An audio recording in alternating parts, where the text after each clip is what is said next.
Bandeko Balandi, Yama Parako 13 TV Mbote. Bonjour, bonsoir, ça dépend à elle beaucoup dans la vidéo. Oyo.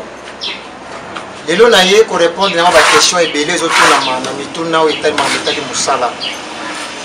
Abani ko se présenter comme on a monsieur Mapoala, Pambo, Jean. Depuis une ngolu pour diriger société na bino Maparko na Kinshasa. Voilà.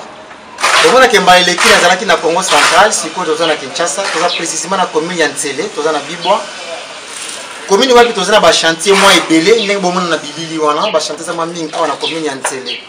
Toza pour ko servir Moussala.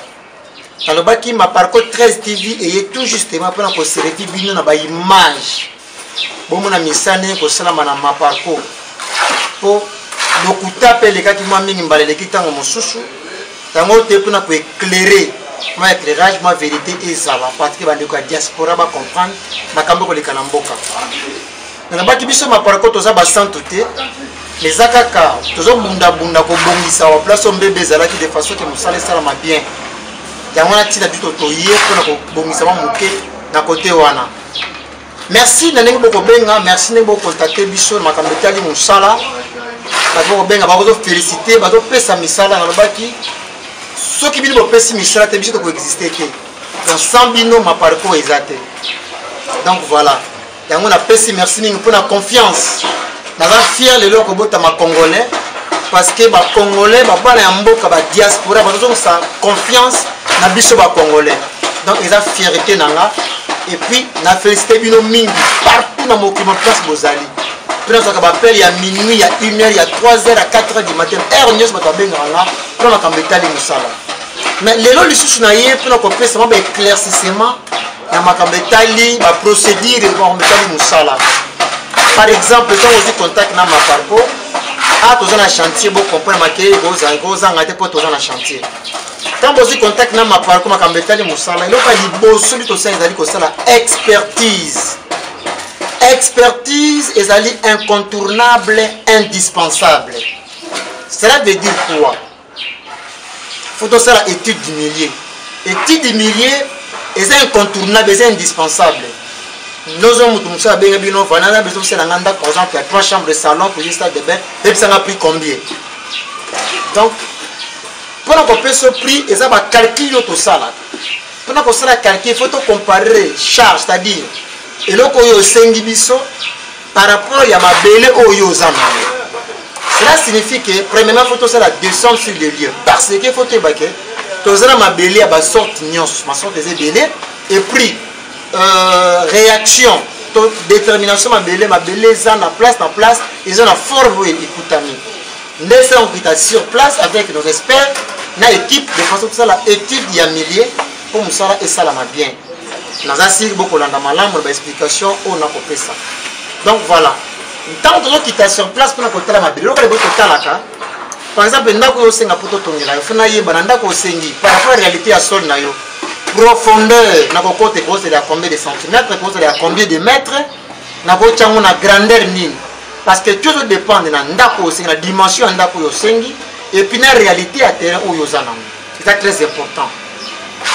Il faut naïe bananda ko combien de mille porteurs. Nous avons combien de murs séparateurs. Nous avons calcul. À part ça, nous avons au moins combien de colonnes. Nous avons combien de socles. Les socles sont à dimension. Nous avons calcul. En plus de cela, il faut les sous intervalle. Il y a combien de paliers. Par exemple, la fondation. Nous avons combien de paliers. Au moins, nous avons précision. Nous avons besoin pour servir. Nous avons calcul. Vraiment beaucoup limbi ça tonique au sera Moussala au club professionnel mais le club amateur s'il vous plaît. Donc on to lingi moi ba précision on est là. Boti que la biso temps beaucoup ça biso chance on a ça expertise la biso ya moto sera ba calcul o essayer de correspondre na besoin bino bosengi. Toza wana kaka pour nous servir bino pour nous ba tene bandeli 100 bino société Maparko ko exister 100 bino biso ko sala te. Biso toza kaka basali bino nde bozo pesa biso Moussala. Donc, tout ça, on a besoin de bino, mais tout ça, une bonne partenariat pour que Moussala et que les malades. Expertise incontournable. Tout ça, des détails, moi, même, tout ça, une expertise. mosusu moto akoyebisanga benga na telefone kino voilà ndenge natongaki ndako nasika bosalanga toiture debisanga toiture wana eza combien. Or toiture ya ndako prix de vie ya toiture ezodépendre vraiment na architecture ya ndako, ezodépendre na dimension ya ndako. Okopesanga dimension ya ndako mais architecture nango nayebi te. Il faut nayeba toiture osala eza ya combien de versants, nakotia combien de licarne, pignon nanga hauteur fini eza combien, pente nanga nakotia yango ya combien de degrés. Baboko c'est important, c'est vraiment très important.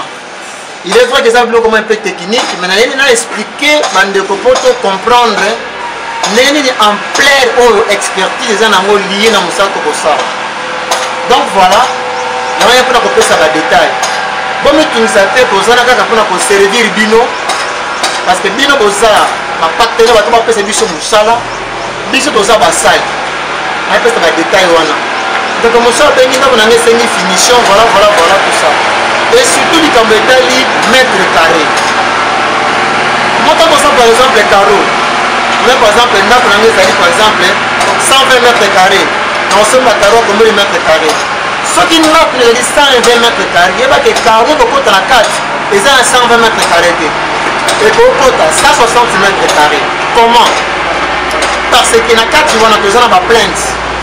Oh, ils ont plainte. Ils allaient partir à carreau, ils ont un mur.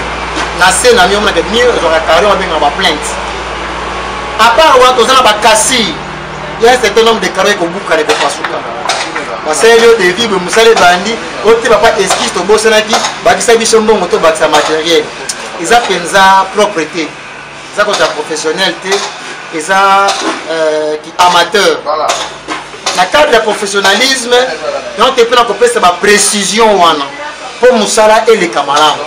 Vraiment, quand on a servi bino, mais vous pouvez savoir chance à cause de la expertise, peut-être que vous bino et ça bien.